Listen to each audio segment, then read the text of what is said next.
a las operaciones virtuales, ¿no es cierto? Entonces, échanle una revisada, es más bien un trabajo de criterio, tiene que ver con todo lo que hemos estado viendo. No es un trabajo difícil, sino simplemente es ver la posibilidad de implementar un impuesto de esa naturaleza en nuestra legislación, si podría ser o no. Así que, bueno, es un trabajo básicamente de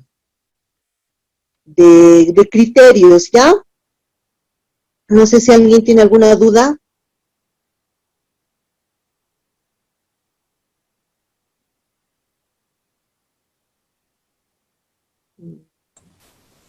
Licenciada, buenas noches. Quería consultarle, aparte del trabajo, yo creo que vamos a tener un examen, ¿verdad, licenciada? No, no, no, solamente era el trabajo.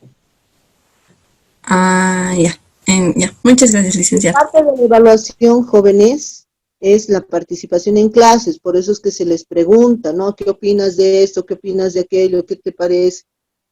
O sea, todas las participaciones en clase se valoran, ¿no? Yo saco fotografías de todas las personas que están conectadas y me voy anotando quiénes van participando, ¿no?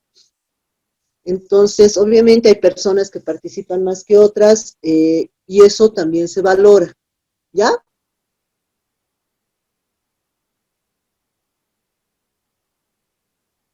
¿Aló? ¿Se me escucha? Sí, licenciada, gracias. Ok, bueno. Hoy día, como vamos a terminar tal vez un poquito más temprano, bueno, se pueden absolver algunas dudas. Dijimos que íbamos a ver algunos casitos prácticos, ¿ya? Bien. El día miércoles habíamos quedado en este punto, habíamos visto hasta la alícuota adicional de impuestos a las utilidades para el sector minería, ¿no? Otra de les había comentado que nuestro Estado busca la progresividad a partir de los sectores económicos. ¿Qué quiere decir? De los sectores que en determinadas circunstancias, momentos históricos, momentos económicos, han generado ingresos excedentarios, ¿no? Este ha sido el caso de las entidades del sector financiero, que desde el 2007 aproximadamente han tenido utilidades bastante interesantes en toda la actividad financiera, y estas han reportado en tendencias crecientes, que quiere decir que todos los años se obtenía mayor utilidad al año anterior. Esto ha sido básicamente hasta el año 2010 que se ha ido incrementando las alícuotas se han incrementado sus utilidades. Sin embargo, ocurrió un fenómeno interesante. Las entidades no estaban pagando el impuesto a las utilidades que debieran pagar, ¿no? ¿Qué quiere decir? Tenían buenos ingresos, tenían utilidades extraordinarias, sin embargo, a efectos tributarios reportaban pérdidas. ¿Por qué se habrá dado esta situación? ¿Alguien me puede decir?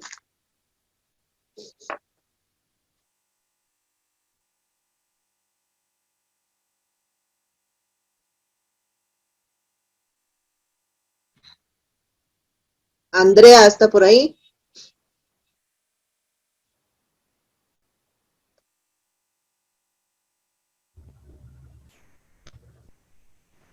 Andrea.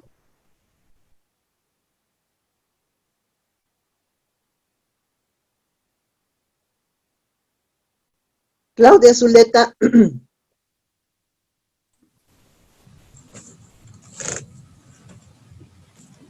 Licenciada, ¿me puede volver a repetir la pregunta, por favor? A ver, los bancos desde el 2006 hasta el 2010 tenían utilidades crecientes, tenían hartas utilidades. pero eso no se reflejaba en el pago de su impuesto a las utilidades. ¿Por qué podría ser eso? Tienen mucha utilidad, pero no están pagando.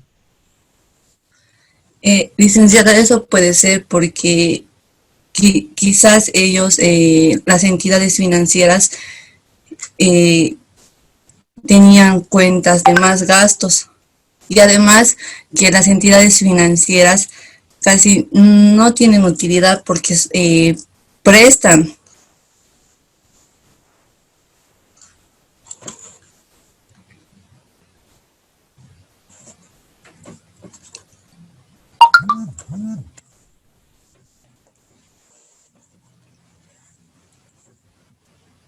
Eso es Perdón, lo que perdón, sí, no, estaba sin micrófono. Mayra, ¿algún criterio tal vez?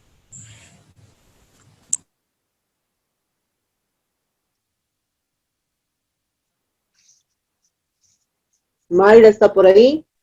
Sí, buenas noches, doctora. ¿Cómo está Mayra? ¿Será que Respecto a lo que tienen utilidades porque prestan el dinero? yo creo que es, por más que todo, por los gastos operativos que tienen las entidades financieras. Por ejemplo, en el caso del área de créditos hablamos, yo supongo que como también, claro, hacen el préstamo, pero también se genera más gastos que, en todo caso, que los recursos. Puede ser también por eso que tal vez no se muestra la utilidad. Pero, a ver, si él tuviera más gastos operativos, entonces no generaría tanta utilidad, pues, ¿no ve? Si ha tenido una utilidad de 400% respecto del año anterior, quiere decir que ha tenido controlados sus gastos operativos, ¿no ve? Sí, también digamos podría ser por la previsión, tal vez que los bancos, o sea, siempre previsionan un cierto monto, quizá tal vez eso genere que no se tengan las utilidades que debería tener. Pero ¿cuánto será la previsión de la utilidad? Porque hay un Mm, límite para la previsión, ¿no ve? sí, sí, creo que manejan respecto a la tasa pool, si no me equivoco, es dependiendo, licenciado. Perdón, doctor, entonces tienen cada entidad financiera maneja su tasa efectiva en este caso, la tasa de previsión que ellos tienen, cada entidad financiera. Si ellos tienen una tasa de previsión, se supone que esto ya está incluido entre su estructura financiera, ¿no? Sí, doctor. Vale decir, es un costo para ellos,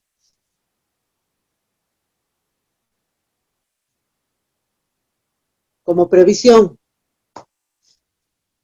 Entonces esto ya está incluido antes de que puedan ellos decir que han tenido utilidad realmente.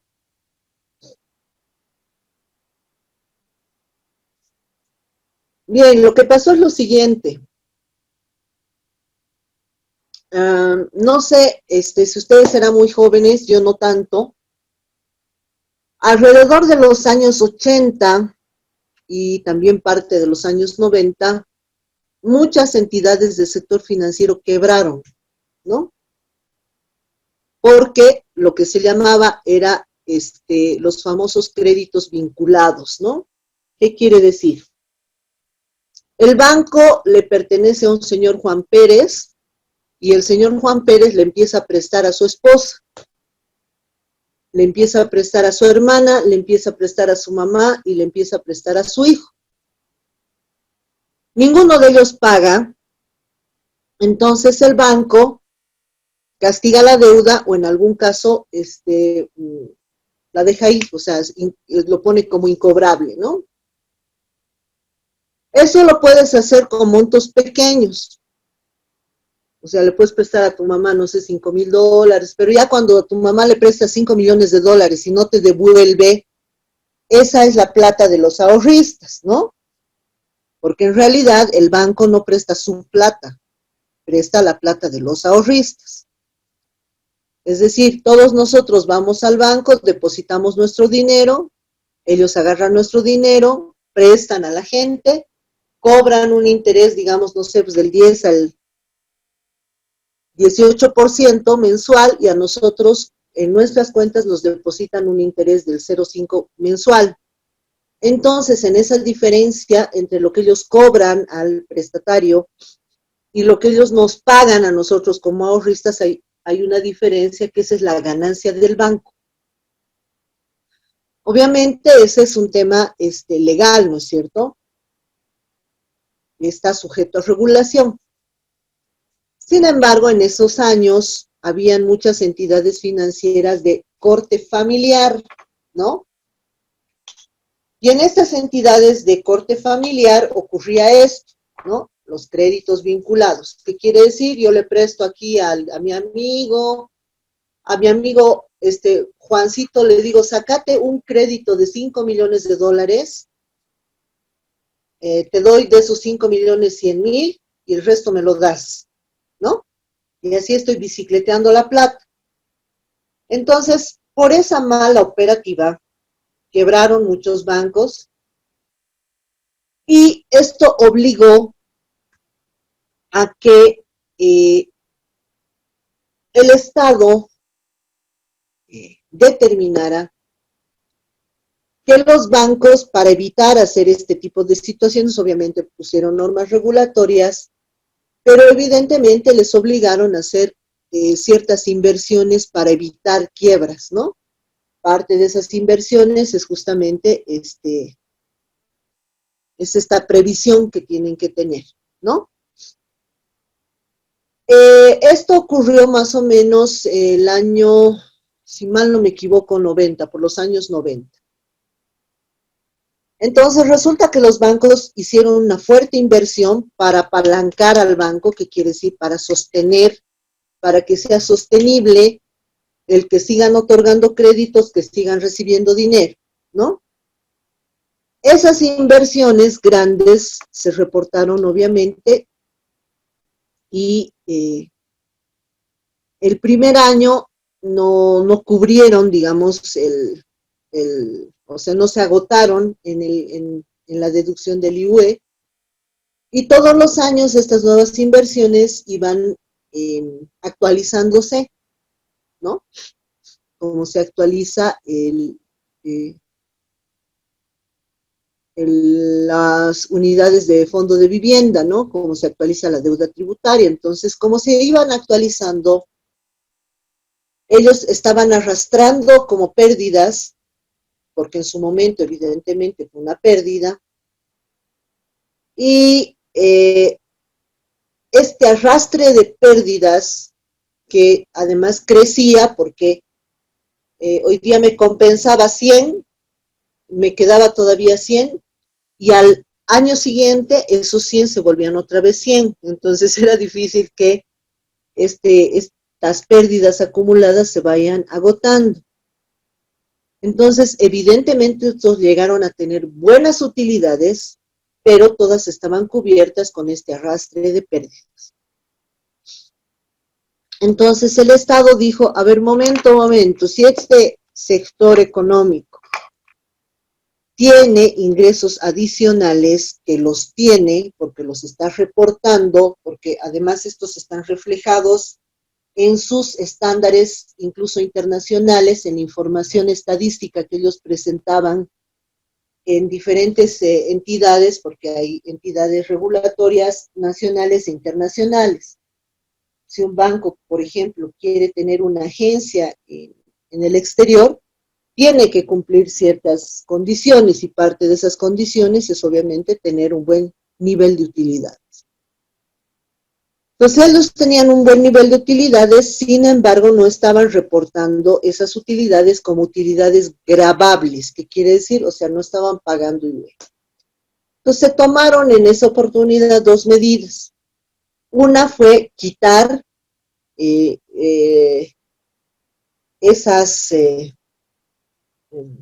arrastre de pérdidas, permitiendo que el arrastre de pérdidas tenga una limitación, si mal no me equivoco, de 3 años, ¿no? Ahora las pérdidas se van arrastrando solamente 3 años. Siempre y cuando hayan inversiones nuevas, las pérdidas se arrastran 5 años, ¿no? Y por el otro lado, para ir capturando lo que en 4 años no se había cobrado, se implementó una alícuota adicional para las entidades financieras, ¿no? Se creó a través de la ley 211, que es la ley de presupuesto en esa oportunidad, y esta ley fue modificada ya por leyes específicas, ¿no?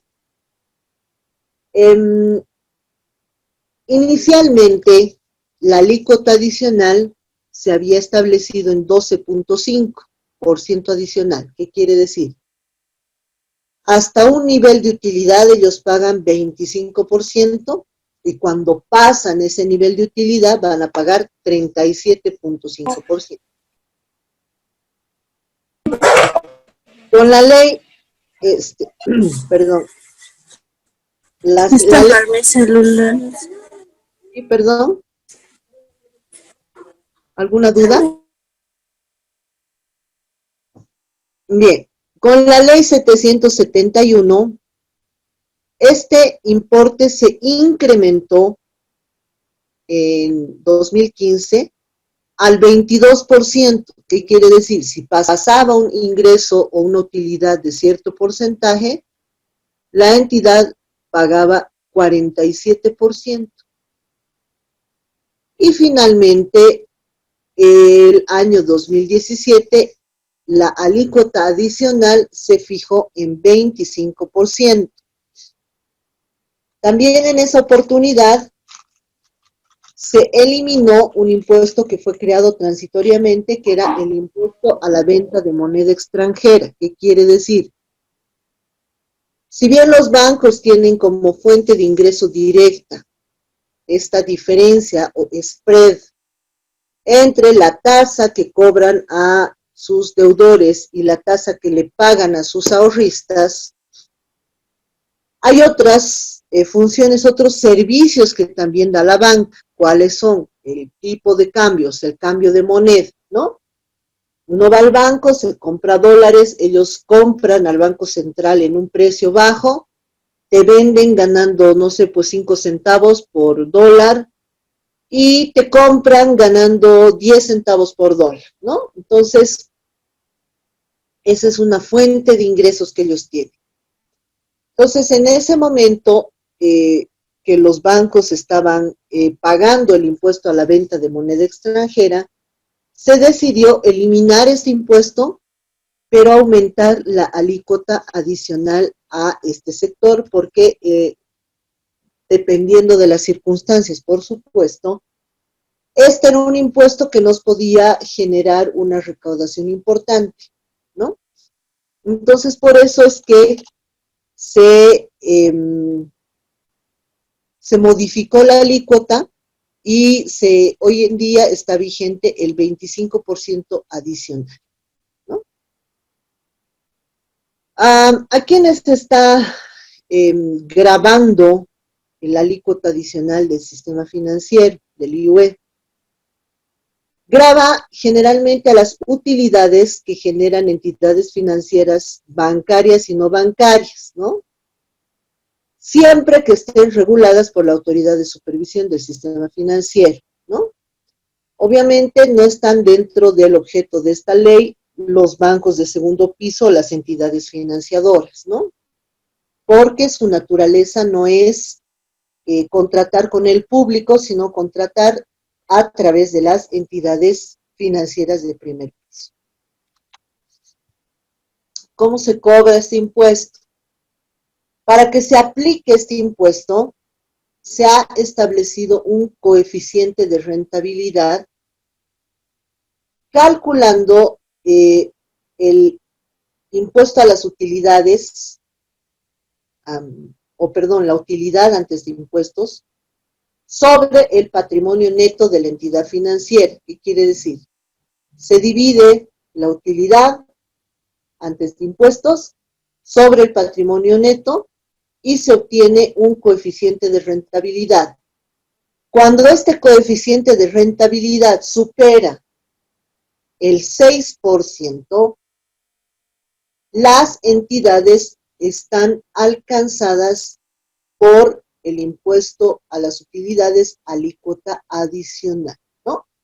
Porque se entiende que si su utilidad antes de impuestos ha sido grande y su patrimonio neto está regular, es decir, no se ha incrementado, no han habido nuevas inversiones, entonces esta entidad financiera ha tenido un excedente que evidentemente es para distribución de los socios o propietarios.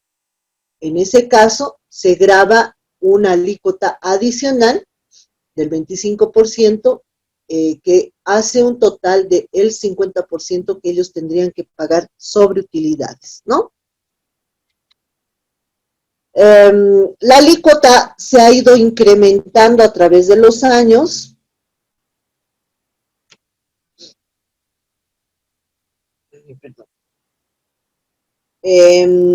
Tenemos la ley 211, que es la ley que crea este impuesto, donde el impuesto nace con una alícuota de 12.5%. Esta alícuota se ha modificado por la ley 771, que incrementa la alícuota 22%, y hoy en día la alícuota adicional está fijada en 25% adicional, ¿no? Ahora, este importe que se paga como alícuota adicional no es deducible del impuesto a las transacciones, no se va a compensar con el impuesto a las transacciones por pagar, ¿no? O sea, simplemente se va a pagar el 25% de las utilidades, pero esta alícuota adicional no es compensable, ¿no? Bien, este impuesto se declara y se determina en el mismo periodo que se va a liquidar y declarar el impuesto a las utilidades, o sea, es anual. Se presenta una declaración jurada adjunta, donde además están los estados financieros, de donde se puede obtener el coeficiente de rentabilidad. Tiene su propio formulario de declaración, y obviamente se paga sin deducción, ¿no? No tiene ninguna deducción. Como está ligado al impuesto a las utilidades, se paga en la misma fecha de vencimiento. Bien, ¿hasta ahí alguna pregunta? Doctora, ¿cómo está? Buenas noches. ¿A qué se refiere con la banca de primer piso y segundo piso? La banca del segundo piso son entidades que obtienen financiamiento de diferentes fuentes, ¿no? O sea, puede ser proyectos, puede ser el mismo Estado, a veces el BID, por ejemplo, dice, no voy a prestar a Bolivia recursos para que puedan incentivar la producción, digamos, no sé, pues de trigo, ¿ya? Entonces, no es que el Estado va a abrir una sucursal, el Ministerio de Planificación va a decir, todos los que quieran para plantar trigo vengan al Ministerio de Planificación, porque no es su función. Entonces, lo que hace el Estado es asignar la administración de este dinero a un banco que administra, ¿no? Lo que era, por ejemplo, no es Fondecif, era el Banco Unión ha actuado como banco de segundo piso en algunos casos. Ay, ¿qué se llama este banquito? El BDP, ¿no? Banco de Desarrollo Productivo. ¿Ustedes conocen el Banco de Desarrollo Productivo?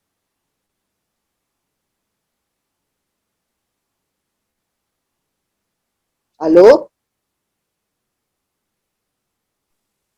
Sí, doctora. Ya. El Banco de Desarrollo Productivo, por mucho tiempo, creo que viene funcionando desde la presidencia de Tuto Quiroga, que se creó el Banco de Desarrollo Productivo. El Banco del Desarrollo Productivo captaba esos recursos, el Estado le daba, el Ministerio de Planificación le daba a este banco, al Banco de Desarrollo Productivo, el Banco de Desarrollo Productivo agarraba el dinero y establecía los requisitos de acuerdo al contrato de crédito con el BID que debían cumplir los prestatarios para que ellos tengan el dinero y además tengan el asesoramiento y tengan el control para que puedan pagar su crédito. Hace los requisitos y estos requisitos le entrega a otro banco, que es el banco que opera con la gente, ¿no? Que es el Banco Unión o que puede ser el Banco Mercantil o cualquiera de los bancos que trata directamente con el público. Entonces, a través de esa banca, el Banco de Desarrollo Productivo, administra esos recursos. Digamos, el Banco Unión le dice, yo voy a colocar 1 millón de créditos, no sé, pues hasta 5 millones de dólares, ¿ok? Entonces el BDP le da 5 millones, el crédito te otorga el Banco Unión, tú le pagas al Banco Unión, pero el Banco Unión le rinde cuentas al BDP. El BDP es banco de segundo piso y el Banco Unión es banco de primer piso. ¿Por qué? Porque trata directamente con el público. Él es el que te da el crédito. ¿Se entiende?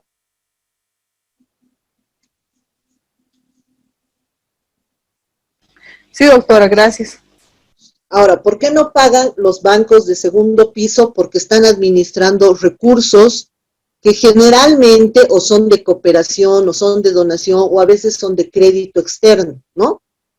Entonces, ¿qué quiere decir? No le vas a cobrar a ese banco que en realidad lo que está haciendo es gestión de crédito con fines sociales, ¿no es cierto? El BDP no quiere ganar, el BDP lo que quiere es generar desarrollo para que se cumpla el objeto del contrato de financiamiento con el agente internacional, ¿ya?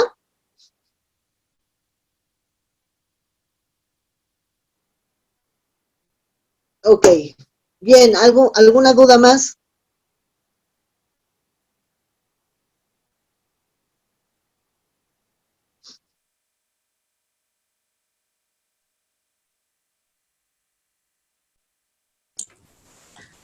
Licenciado, una consulta. Sí, Nos explicó que esta cuota adicional se paga después de pagar también el IWE del 25%, ¿verdad? sí, Una consulta, licenciado. Esto también se determina a través del ROE, ¿verdad? Lo que nos explicó. sí. Y, licenciada, ¿en qué normativa indica cuál es el porcentaje? Porque tengo entendido que el año pasado era el 9%. No sé si estoy ¿Cierto, 6%, mamita. sigue manteniéndose el 6%. A no ser que hubiera habido una ley que lo haya modificado, pero hasta donde yo me acuerdo no hay. Está coeficiente de determinación, a ver dónde está. En la 24 está, licenciado.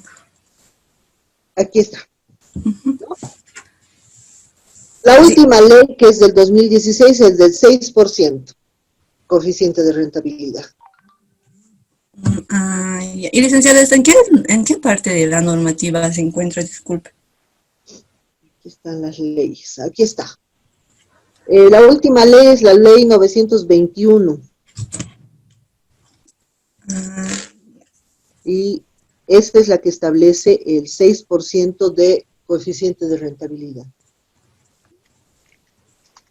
Entonces, licenciada, si nuestro ROE es menos al 6%, no se debería pagar el impuesto, ¿es cierto?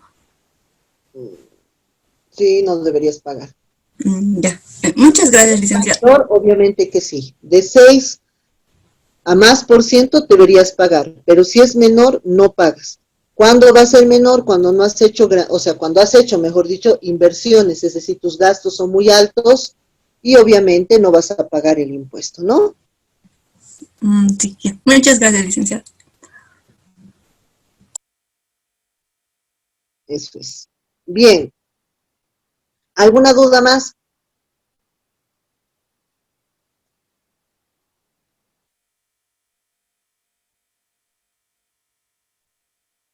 Bueno,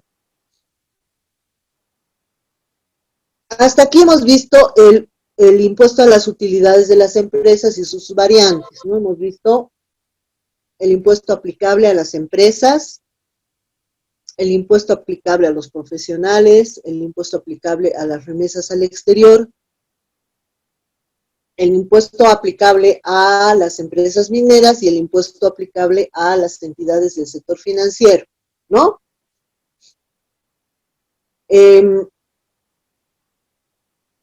Un adicional, digamos así, que se tiene dentro del impuesto a las transacciones es el impuesto a las transacciones financieras. Y lo he incluido expresamente para que se pueda conocer, primero que no es lo mismo que el impuesto a las transacciones que tenemos, pero obviamente está dentro de nuestro sistema tributario, ¿no? Hoy en día sigue vigente, se sigue cobrando, entonces, bueno, es un impuesto que creo que es bastante del día a día, ¿no? Así que por eso lo he incluido para que podamos conocer un poco sus particularidades, ¿ya? A ver, ¿qué ha pasado con el impuesto a las transacciones financieras? Bien, haciendo historia, el año 2004, después de que se cambió de gobierno de Gonzalo Sánchez de Lozada a Carlos de Mesa, estábamos en un momento crítico porque sí se avecinaba una gran crisis, estábamos en media crisis y obviamente por no solamente el tema de convulsiones sociales, sino por varias malas decisiones tal vez en carácter económico, teníamos muchos pasivos, que quiere decir muchas deudas y pocos ingresos, ¿no? En general, ustedes saben perfectamente que la fuente principal de ingresos siempre es la fuente tributaria, ¿no? O sea, que el Estado que quiere financiar, ya sea pago de sueldos, ya sea obras, ya sea inversiones o lo que fuera, tiene solamente tres fuentes, ¿no? Primero, puede retirar los ingresos, utilidades que obtiene de las empresas públicas, si las tiene. Segundo, puede requerir un préstamo o una donación. Y tercero, la fuente más segura, que es impuestos, ¿no? Obviamente las empresas, para que puedan dar recursos al Estado, tienen que ser empresas de gran productividad, ¿no? Siempre temas de recursos naturales, los llamados commodities. ¿Por qué? Porque obviamente son los más valorados, ¿no? No te va a dar lo mismo Lácteos Bol, que es una empresa pequeña que puede estar funcionando muy bien, que lo que te da YPFB, ¿no es cierto? O sea, hay una diferencia abismal en tema de precios y movimiento. En cuanto a donaciones, los países, para que te den dinero, o sea, para que te donen dinero, tienes que cumplir muchos requisitos y las donaciones siempre van a ir destinadas a una actividad, o sea, tienes tú que comprometerte a hacer X cosa, ¿no? No te donan así porque son buenos. En cuanto a los créditos siempre vienen condicionados a cuánto puedes tú pagar y en cuánto tiempo. Es más o menos como cuando tú vas al banco, el banco lo primero que te va a preguntar es dónde trabajas y cuánto ganas, y en función a dónde trabajas y cuánto ganas, él va a ver cuál es tu capacidad de pago. Entonces es lo mismo con el Estado. Como en esa oportunidad no teníamos ingresos estables, obviamente no éramos sujetos de crédito. Entonces, en ese momento que se requería dinero, se creó el impuesto a las transacciones financieras como un impuesto recaudatorio para cubrir lo que es el déficit fiscal, que quiere decir esa diferencia entre gastos e ingresos, ¿no? Entonces, en realidad, este era un impuesto transitorio, ¿no? Era un impuesto que se aplicaba a los depósitos y retiros de cuentas en bolivianos y de cuentas en dólares, ¿no? empezó con una alícuota del 0,3% y fue bajando a 0,25 el segundo año, ¿no?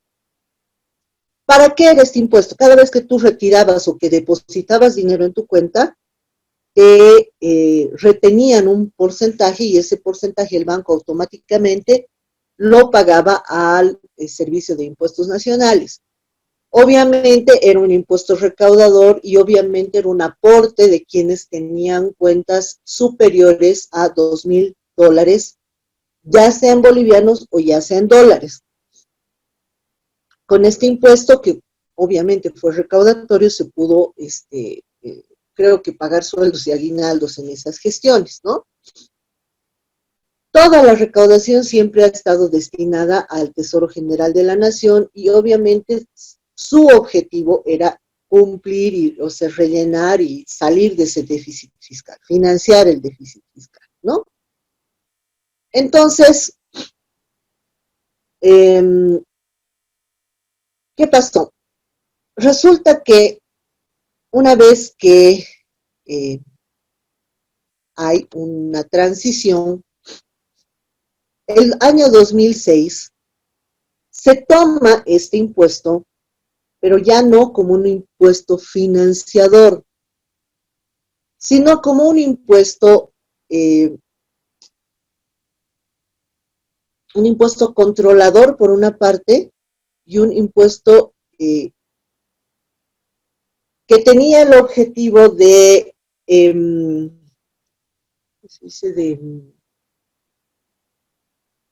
modificar la conducta del consumidor y cambiar el uso de dólares por pesos bolivianos.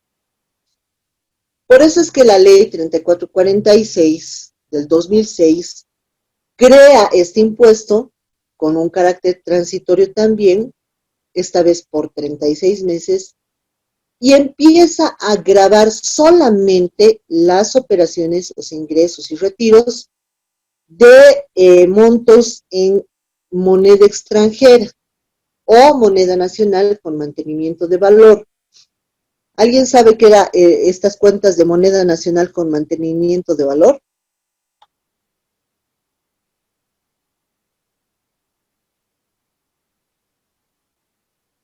Juanpa Guzmán, ¿está por ahí? Sí, licenciada, no recuerdo bien, pero creo que son los depósitos a plazo fijo. Ya. Eso, licenciada. Pero no es cualquier depósito a plazo fijo, ojo. Los que son depositados en la moneda nacional boliviana. Ya. ¿Y cuál es la diferencia de el mantenimiento de valor a una cuenta en moneda nacional nomás?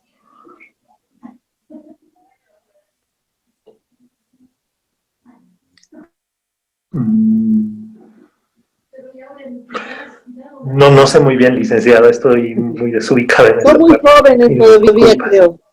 Está bien, son jóvenes todavía, eso es bueno. Resulta que desde los años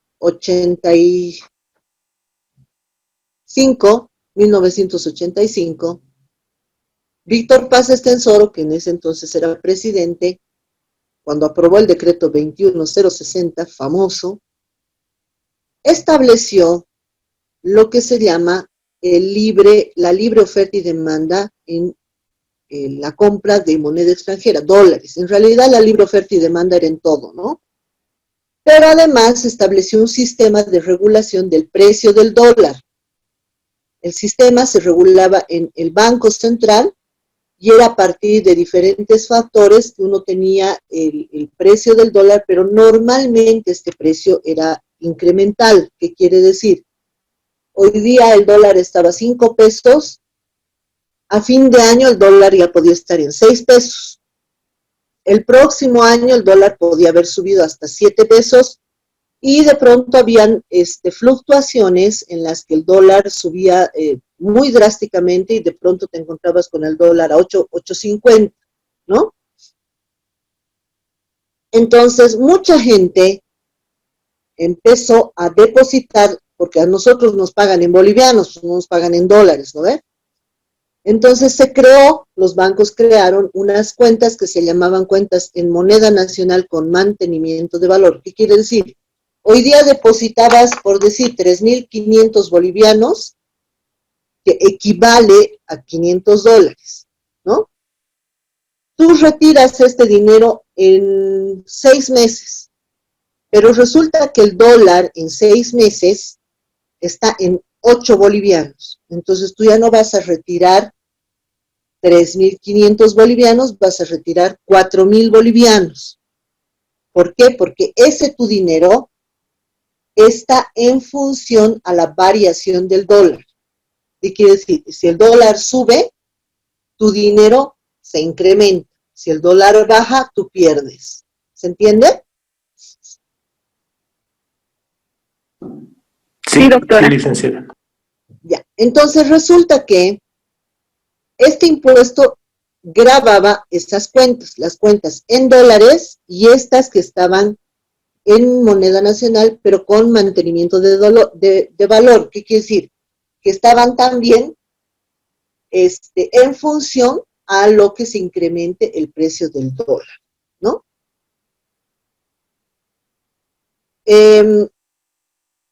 Además, esta norma declara exentas, o exentos, mejor dicho, a todos aquellos depósitos a plazo fijo que estaban suscritos a más de un año, ¿no? O sea, 365 días, o no sé, pues hay unos a 700 y pico días, ¿no?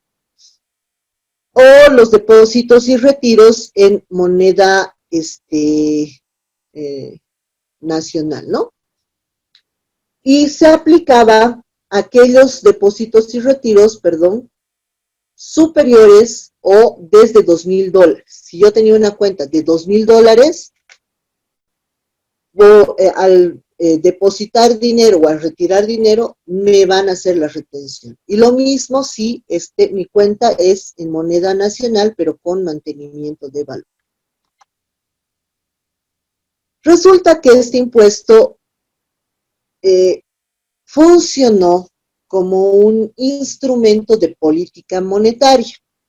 ¿Qué quiere decir? Pregunta, si a ustedes les dicen, te voy a cobrar impuestos por tu cuenta en dólares, ¿qué es lo primero que hacen?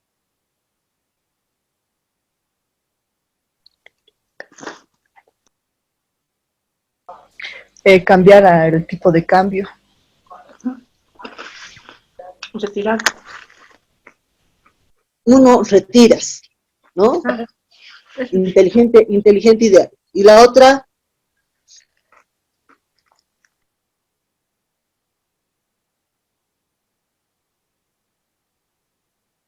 vuelves tu cuenta en bolivianos, pues. Ahí no te van a cobrar, ¿no es cierto? Ahora, ¿cuál ha sido el otro instrumento de política monetaria que ha acompañado al ITF?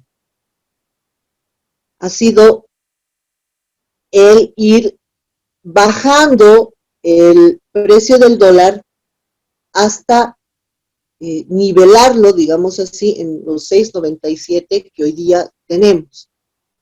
Esta cotización, si ustedes quieren, del dólar en 6.97 la venimos manteniendo, si mal no me equivoco, desde el 2008, ¿no? ¿Qué quiere decir esto?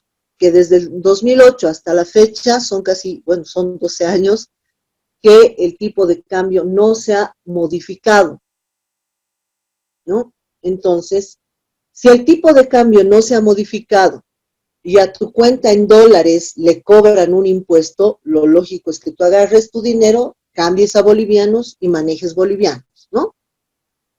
¿Por qué se ha hecho eso? Porque dentro de nuestro territorio lo ideal es que los precios de los bienes y de los servicios siempre sean en bolivianos. Ahora, ¿por qué será eso? Porque cuando los precios de los productos son en moneda extranjera, dólares, suele distorsionar la política monetaria, ¿no?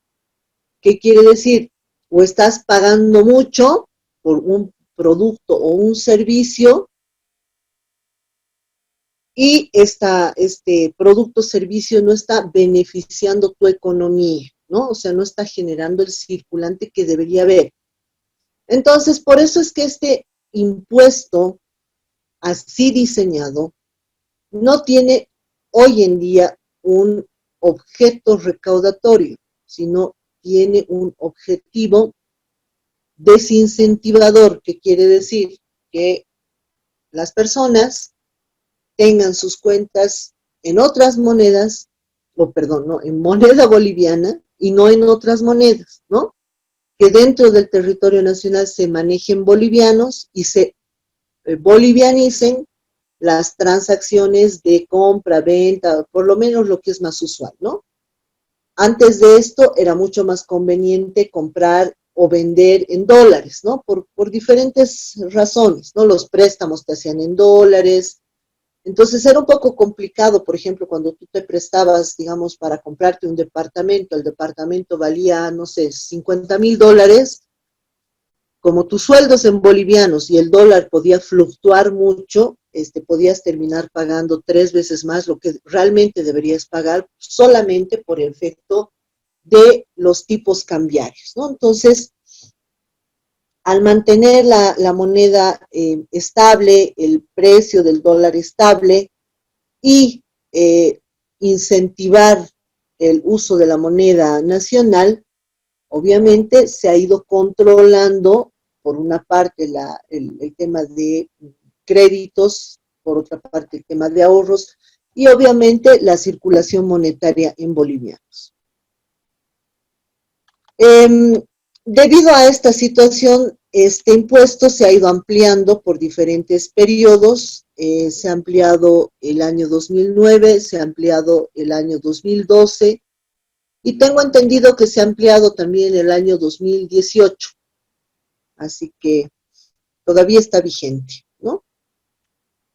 ¿Qué es lo que grava el impuesto a las transacciones financieras? Grava principalmente los retiros o depósitos en cuentas corrientes, cajas de ahorro, todas superiores a $2,000, no siempre. Pagos, transferencias de fondos, cheques de gerencia o cualquier instrumento financiero que obviamente represente un monto en dólares, ¿no? Transferencias, envíos de dinero, ¿no? Todas las remesas, entrega o recepción de fondos, retiros de depósitos a plazo fijos, cuando estos son obviamente en dólares y cuando esto representa un monto superior a $2,000. Y también lo que es participaciones en fondos de inversión. Hay conceptos que no están alcanzados por este impuesto, ¿no? Hay conceptos que de hecho están fuera del alcance, fuera del objeto del impuesto a las transacciones financieras, ¿no? Los que no necesitan autorización son aquellos depósitos y retiros en cuentas personales, o sea, nuestras cuentas, cuando nuestros saldos son menores a $2,000 americanos. ¿Qué quiere decir? Tú puedes tener una cuenta en dólares, puedes tener hasta $2,000. Incluso hasta $1,999 puedes tener tu cuenta, ¿no? Con esta cuenta tú puedes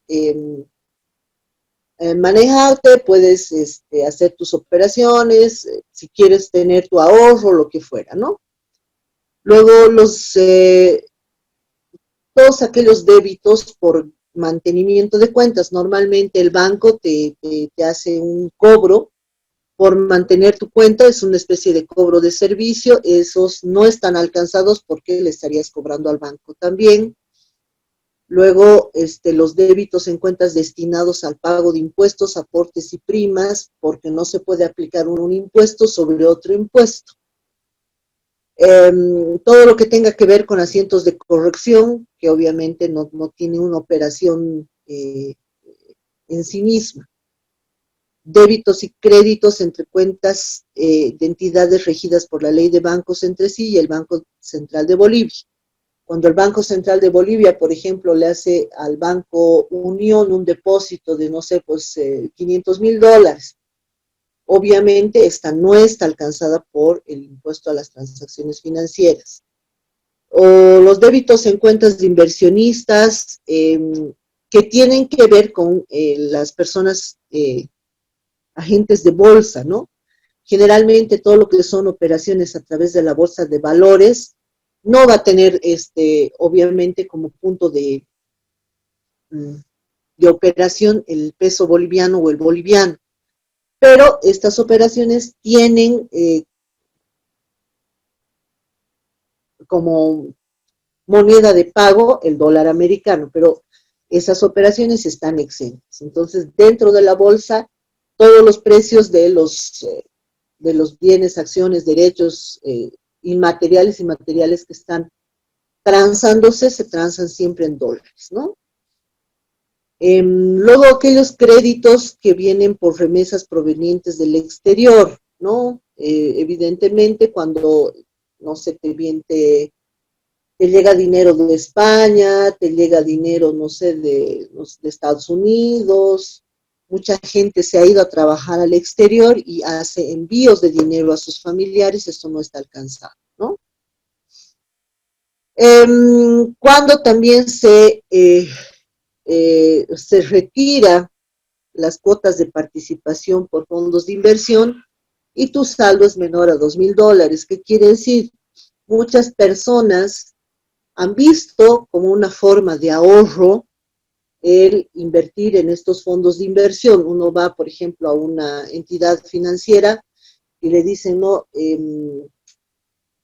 abre un depósito en cuenta para fondo de inversión y ellos te dan una utilidad, o sea, te pagan un interés a veces interesante. Entonces, estas operaciones pueden ser en bolivianos en general, pero menos de $2,000 también se podría, ¿no?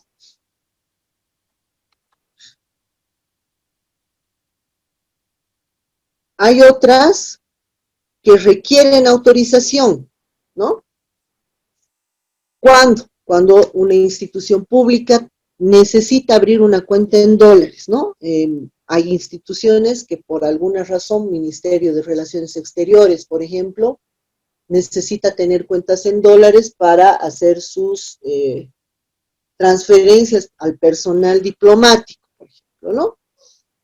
Las cuentas de las misiones diplomáticas o consulares de personal diplomático consular, todos aquellos representantes de países extranjeros en Bolivia que tengan sus cuentas no solamente en dólares, en yens, en euros o cualquier otra moneda que no sea la moneda boliviana, están exentas del ITF, pero para eso requieren una autorización y acreditación sobre todo de, obviamente, del tipo de personal que se trata y por qué se estaría haciendo la exención, ¿no?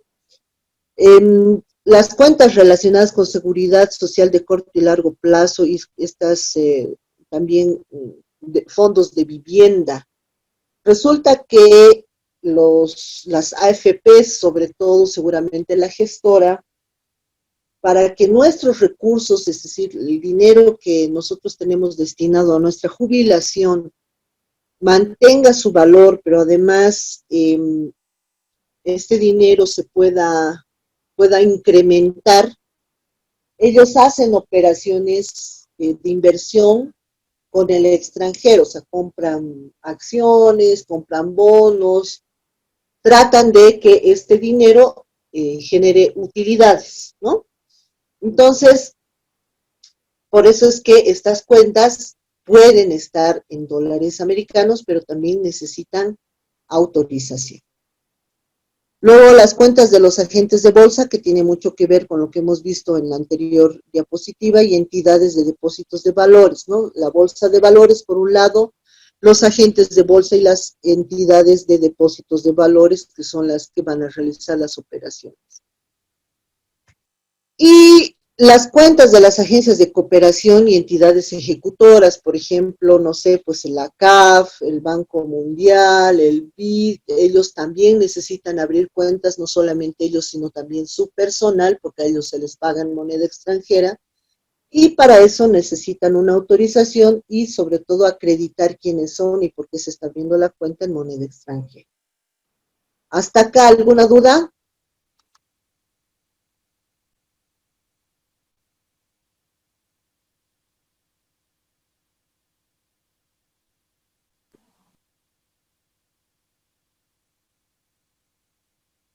¿Dudas?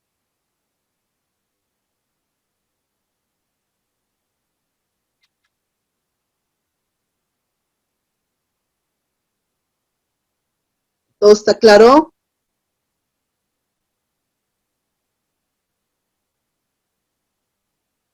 Creo que ya se han dormido. No, doctora, sí, todo está claro. Ah, ya. Respondan, pues.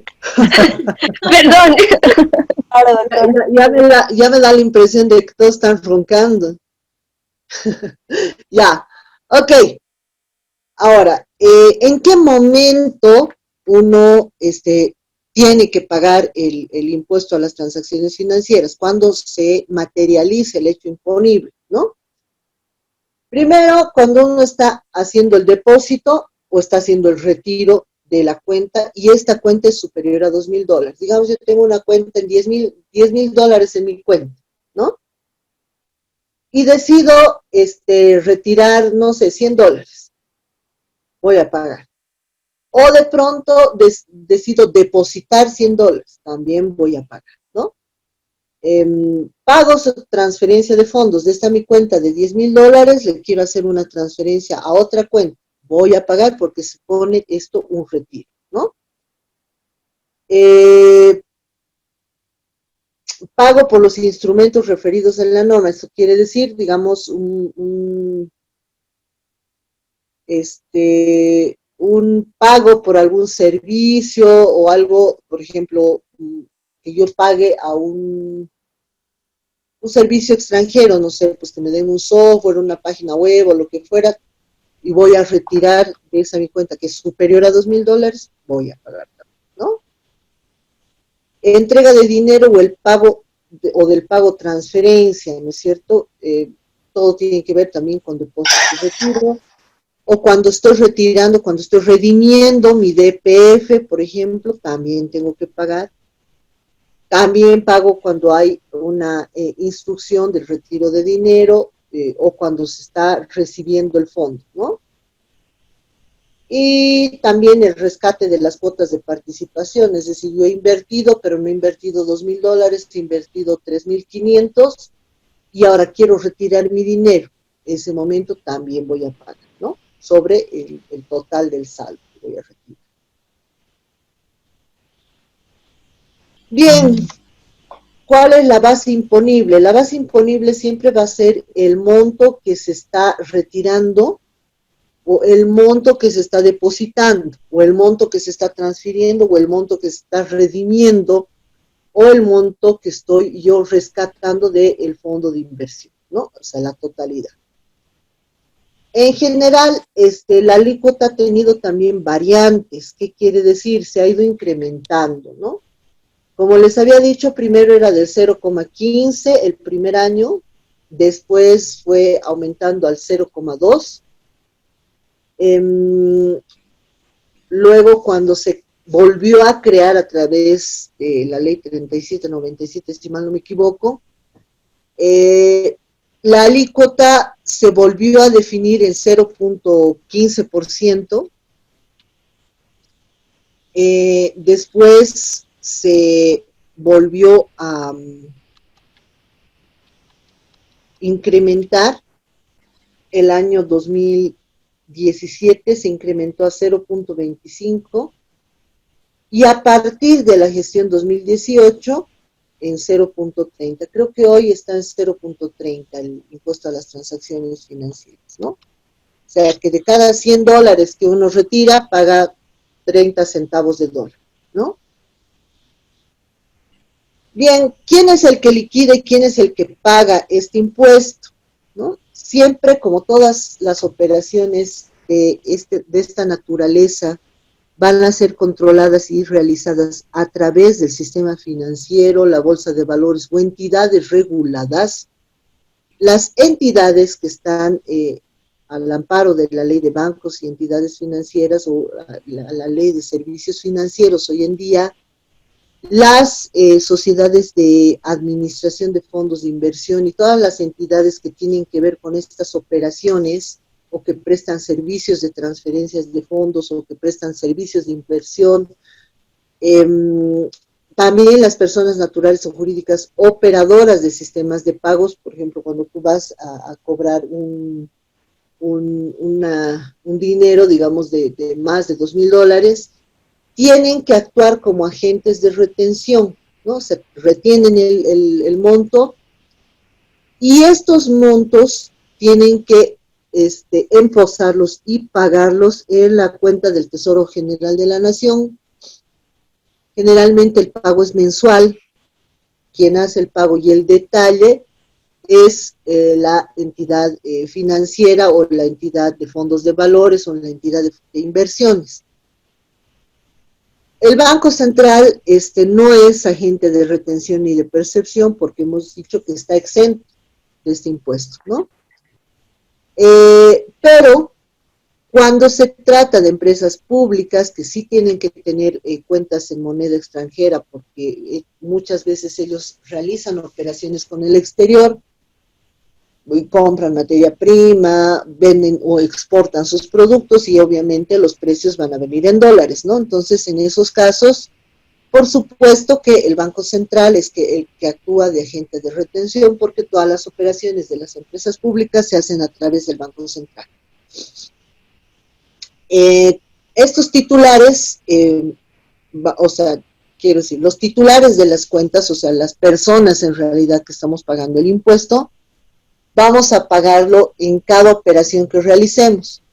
Los agentes de retención van a pagar quincenalmente el impuesto y obviamente puede ser el impuesto muchas veces en depósito, abono, retiro, débito, ¿qué quiere decir? Si tú retiras y depositas en ambas operaciones, está siendo aplicable el impuesto a las transferencias o el impuesto a las transacciones financieras, ¿no?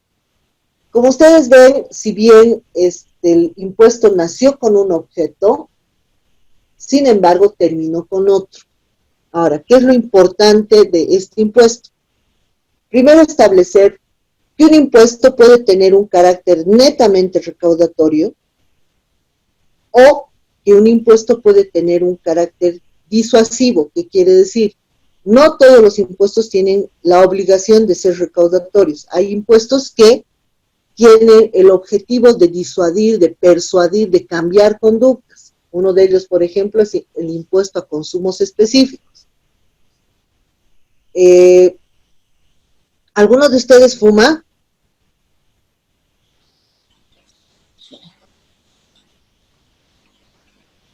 Nilda, ¿fumas? No, doctora, no. ¿Alguno fuma?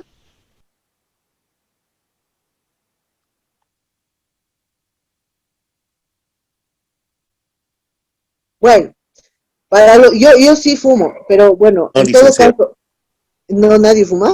Qué sanos los muchachos, bien. En todo caso, para los fumadores, como se ha Lo dejé, establecido... ¿Ah? ¿Perdón? dejé ese hábito. Ah, ya, bien, pero fumabas.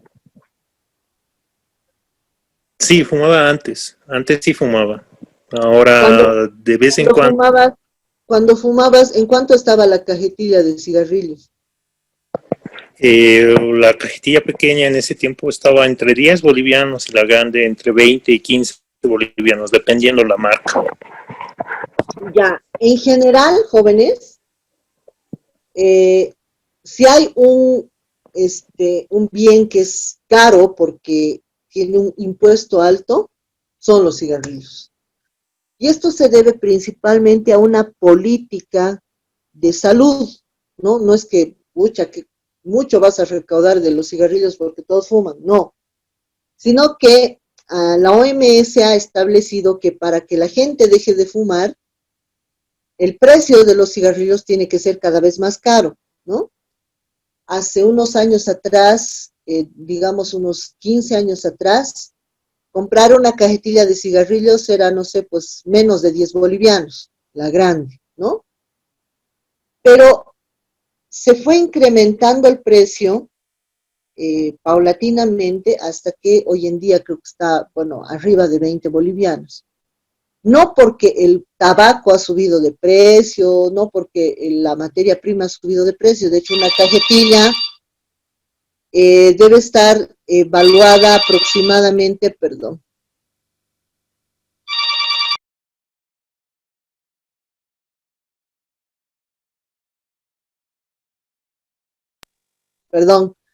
una cajetilla debe estar valuada, no sé, pues en 4 bolivianos, será, ¿no? El costo de producción y todo, ¿no? Pero el costo en realidad de todo el producto, el valor de todo el producto está aplicado en impuestos, es decir, todo lo que se le agrega al producto son impuestos. ¿Para qué? Para que sea caro. ¿Por qué? Porque la OMS, la Organización Mundial de Salud, dice, mientras más caro sea, menos va a fumar la gente, ¿no? Entonces, muchas veces los impuestos tienen ese objetivo, ¿no? Como pasa, por ejemplo, en el impuesto a las transacciones financieras.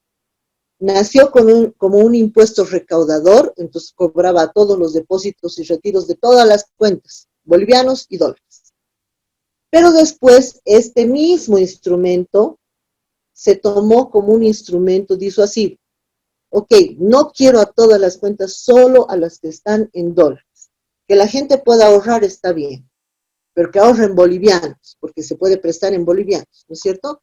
Y eso acompañó otras políticas de también bolivianizar los créditos, ya te puedes prestar en bolivianos y obviamente de que todos los precios se expresen en moneda nacional, ¿no? Entonces, de alguna manera eso sí ayudó un poco a estabilizar el tema monetario y de alguna manera este impuesto ya deja de tener esa orientación recaudatoria y se vuelve un impuesto más bien controlado. Bien. ¿Hasta ahí alguna pregunta?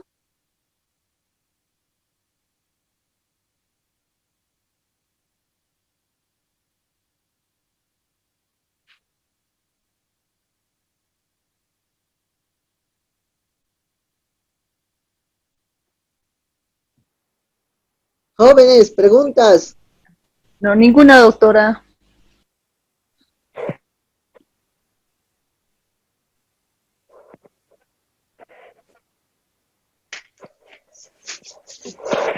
Claro. Licenciada, yo sí tengo una pregunta. ¿Esto va a seguir variando, como he visto, variando de un año a otro año y creo que se mantiene en una alícuota que se saca, ¿no, licenciada? ¿O se mantiene? No entiendo esa parte muy bien. ¿Cuál? ¿El impuesto a las transacciones financieras? Sí. A ver, justamente ese es un tema, buena pregunta, gracias, es un tema bastante interesante. Resulta que, como tú ves, el impuesto va aumentando. Según va aumentando, van pasando los años. No empieza en 0,15, después 0,20, 0,25, 0,30. Si nosotros sacamos o ponemos al lado de esta diapositiva cómo se han ido incrementando en estos mismos años las cuentas en bolivianos, vamos a tener una curva bien parada, ¿no? El año 2018, si mal no me equivoco, el 85% de todas las cuentas en Bolivia estaban en bolivianos, ¿no? Se mantenía un 15% porque siempre hay cuentas que se necesita tener en dólares, ¿no? Yo entiendo que esta alícuota de 0,30%, ahora, dependiendo, por supuesto, de cómo vaya el comportamiento, si todo se mantiene en bolivianos, digamos, se ha llegado a un nivel óptimo de cuentas en bolivianos tendría que ir bajando hasta encontrar un punto de equilibrio. El punto de equilibrio probablemente sea 0.20, ¿no? No los 0.15, sino el 0.20, donde va a haber gente que mantiene sus cuentas en dólares, seguramente va a tener que pagar, pero ya no le va a resultar tan gravoso, ¿no? Pero las personas que ya tienen sus cuentas en bolivianos ya no van a querer volver a sus cuentas en dólares, ¿no? Entonces, más o menos hay que buscar un punto de equilibrio. Ahora, si el comportamiento en este periodo de pandemia que yo he visto que, bueno, este ha sido el comportamiento en este periodo de pandemia, ha sido que toda la gente más bien empiece a acumular dólares, probablemente lo más sano es que se mantenga en 0.30. ¿Por qué? No sé si ustedes han ido a entidades financieras entre mayo, bueno, abril, mayo y junio. ¿Alguien ha ido al banco entre abril, mayo y junio?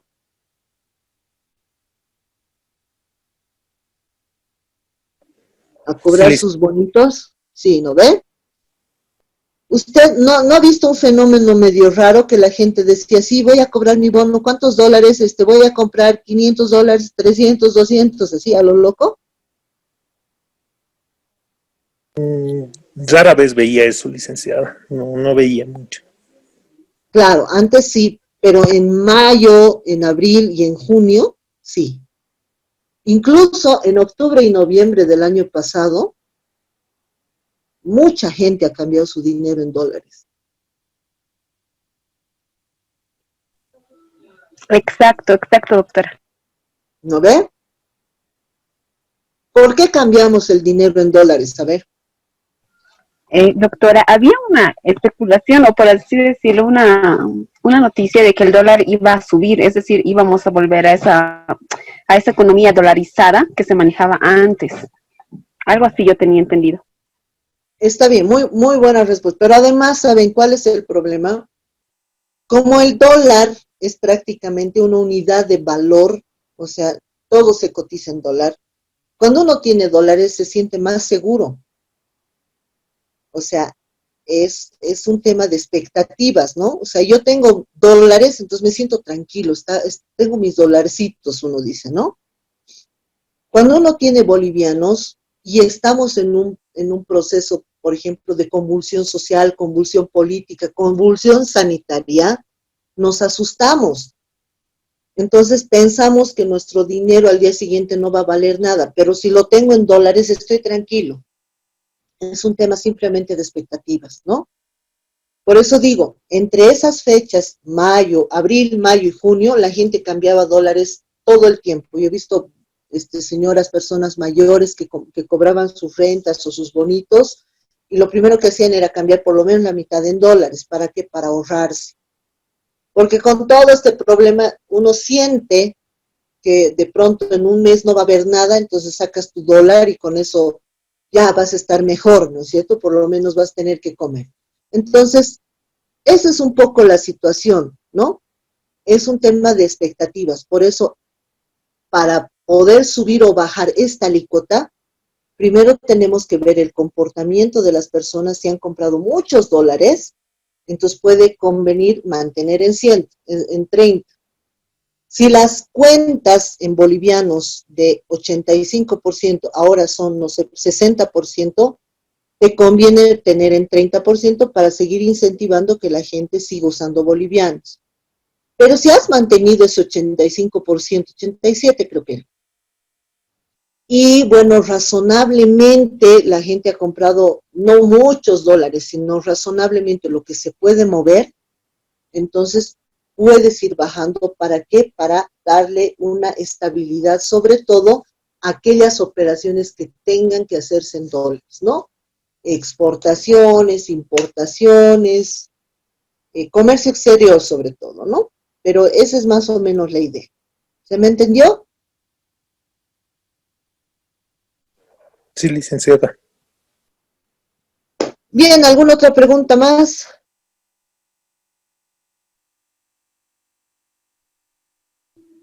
Doctora, buenas noches. Yo tengo una consulta, pero no es respecto a esta alícuota adicional para las entidades financieras.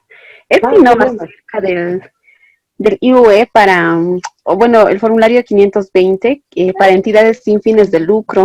Doctora, no sé si podría ampliar algo al respecto también, que ha tocado varios puntos y digamos más o menos el IUE para entidades sin fines de lucro. ¿Pero qué del IUE? Porque en realidad las entidades sin fines de lucro no están alcanzadas por el IUE.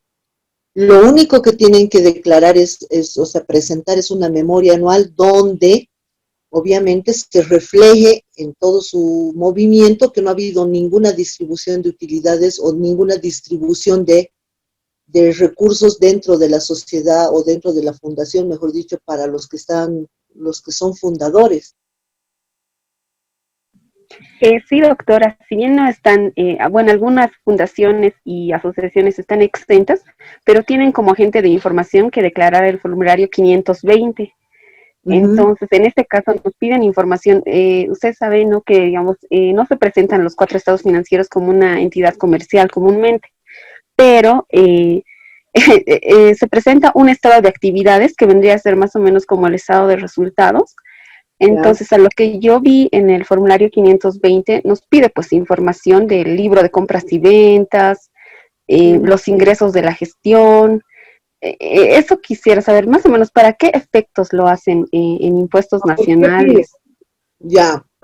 Sí, por favor, doctora, o sea, un compendio normativo, digamos, donde pueda sustentar más el por qué declaramos este formulario 520 con esa información, porque es más, nos dicen gastos deducibles y no deducibles, pero igual ahí está un poco el por qué, digamos, por qué si es una asociación no comercial. Ya, resulta que hay algunas entidades o fundaciones o entidades sin fines de lucro. Tal vez tu entidad sin fin de lucro está de pronto asociada a alguna operación de intermediación financiera. ¿Son de esas fundaciones o es de otras? No, es una asociación que su fin no es el lucro, pero sí administra y trabaja con un presupuesto, digamos, solamente para sostenerse. Y supera, ¿no?, en algunos casos los 1.200.000. Es por eso que ya hace unos 8 años ya se ha venido manejando el tema de auditoría, y por superar los 1.200.000 ya también ya tenemos que presentar la memoria anual y todo lo que nos dicen, ¿no?, en la norma. Claro. Ya, en general las entidades sin fines de lucro, si bien no van a pagar el impuesto a las utilidades, pero sí se les pide esa información para ver primero que no están haciendo operaciones de intermediación financiera. Segundo, que no están distribuyendo utilidades. Tercero, que todas las compras tienen que ver con el objeto de la fundación, la asociación o lo que fuera. Porque, por ejemplo, no sé, pues tienes la asociación, no sé, pues una asociación deportiva, ¿no? Pero de pronto en la asociación deportiva se empiezan a comprar, no sé, pues canastones, digamos, ¿no? Para los, no sé, jugadores. Entonces, como que puede no tener, digamos, o sea, puede estar relacionado, pero no tiene que ver, digamos, con el objeto de la asociación, ¿no? Entonces, básicamente por eso se pide la información, para ir controlando a las asociaciones, para que no se estén cubriendo operaciones comerciales a través de las asociaciones o de las fundaciones, ¿no? ¿Qué ha pasado con algunas asociaciones? Vamos, yo formo la Asociación de Productores de Quinoa. Entonces resulta que a través de la Asociación de Productores de Quinoa, yo acopio quinoa de todos mis productores y exporto, ¿no? Pero resulta que de pronto ya no quiero exportar quinoa en grano, empiezo a procesar, ¿no? Ya estoy entrando en una actividad productiva, ya no podría yo funcionar como asociación sin fines de lucro, ¿no? ¿Por qué? Porque al hacer esa transformación yo también voy a tener mi parte de utilidad, entonces debería yo constituirme en un contribuyente normal, ¿no es cierto? Es por eso que controlo. Pero también el control muchas veces está referido, generalmente cuando se pide información, esta información está referida a quiénes son tus proveedores y a quienes tú estás brindando tus servicios, ¿no? Normalmente de proveedores, ¿no? Que los proveedores, muchas veces las facturas que emiten a entidades sin fines de lucro y ese tipo de cosas, las reutilizan o a veces hay duplicidad de facturas, es por eso básicamente, ¿no? Ahora, si la fundación se ha visto que ha crecido en el tiempo, probablemente porque pues se están pidiendo esta información para generar un mayor control, porque se supone, o ellos suponen, yo creo que es una suposición medio loca, sí, que una fundación no debería generar pues mayores ingresos, debería mantener en ciertos niveles, ¿no? Pero eso no es tan real, pero hay siempre ese temor, digamos, o esa susceptibilidad, en todo caso, de parte de la administración tributaria.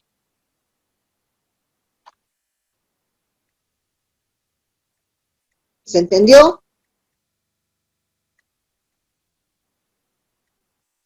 Sí, doctora. Sí, sí. Gracias, doctora. Algo más que necesites. Ahora, si quieres un compendio de resoluciones, hay uno muy bueno que, espera, se llama, te voy a dar el dato, se llama Sistema Tributario Boliviano, es de Roberto Vizcafé, lo deben conocer a Roberto Vizcafé.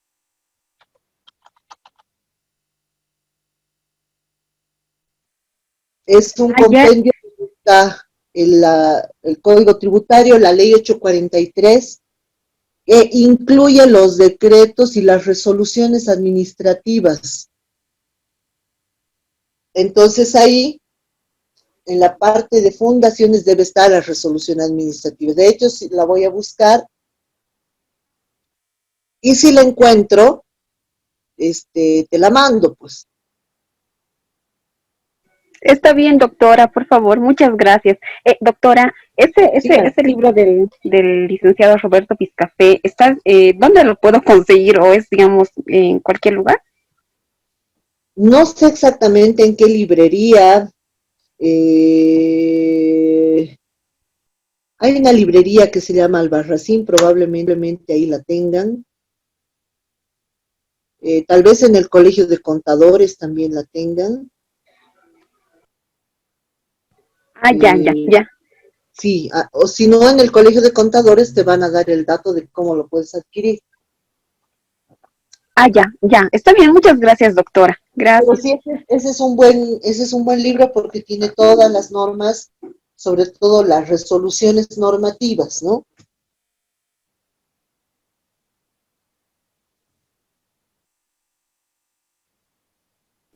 Gracias, doctora. No, de nada.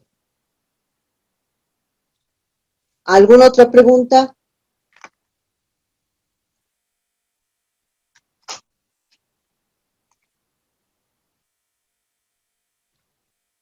Bueno, jóvenes, entonces el trabajo seguramente ya ya debe estar en la plataforma.